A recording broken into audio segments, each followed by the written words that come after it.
Bonjour à tous. Moi, je vais vous présenter un peu la méthodologie de notre étude. Alors, il s'agissait donc d'une étude rétrospective qui s'est déroulée entre mars 2012 et décembre 2020. Elle était multicentrique avec 6 grands CHU français, dont Lille, 2 centres à Paris, la Pitié et l'HEGP, le CHU de Bordeaux, le CHU de Montpellier et le CHU de Marseille.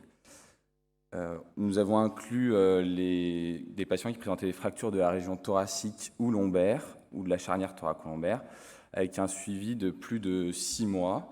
Et tous les patients présentaient un TDM préopératoire à l'entrée. On s'est basé sur la classification de Magerl-AO pour classifier ces fractures.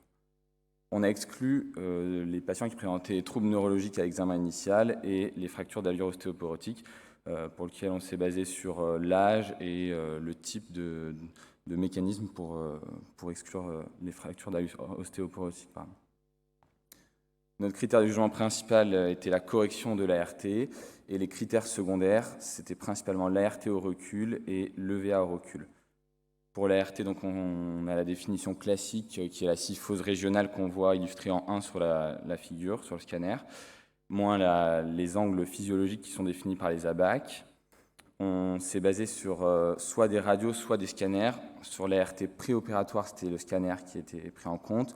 Et pour le reste, en post-opératoire immédiat à M3, M6 et pour le dernier recul, on s'est basé sur des radiographies. On a pris donc comme critère secondaire l'EVA, qui a été mesuré à l'entrée, à la sortie, à M3, M6 et au dernier recul.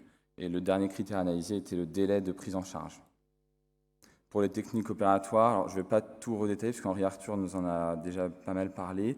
On avait des patients donc, qui étaient opérés avec une technique d'expansion par ballon, plus ou moins impercutané associé. Les ballons ils étaient introduits donc, par voie pédiculaire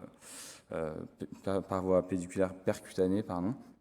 Ils étaient gonflés avec le risque inhérent lors du dégonflage de perte de correction.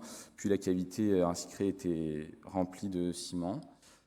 Les spine jacks, donc les crics, étaient laissés en place, eux, avec a priori moins de risque de perte de correction. Ce serait l'avantage du spine jack. Et enfin, le Tectona, qui lui aurait l'avantage de pouvoir corriger dans différents plans de l'espace, avec possibilité de retouche si on n'est pas tout à fait satisfait de notre correction. Pour les statistiques, on a pris un risque de première espèce inférieur à 5%, de manière classique. On a fait une analyse de la cohorte globale, puis une analyse par groupe en fonction de la technique de réexpansion vertébrale et en fonction de l'instrumentation. Et on a fini par une analyse multivariée par régression linéaire multiple.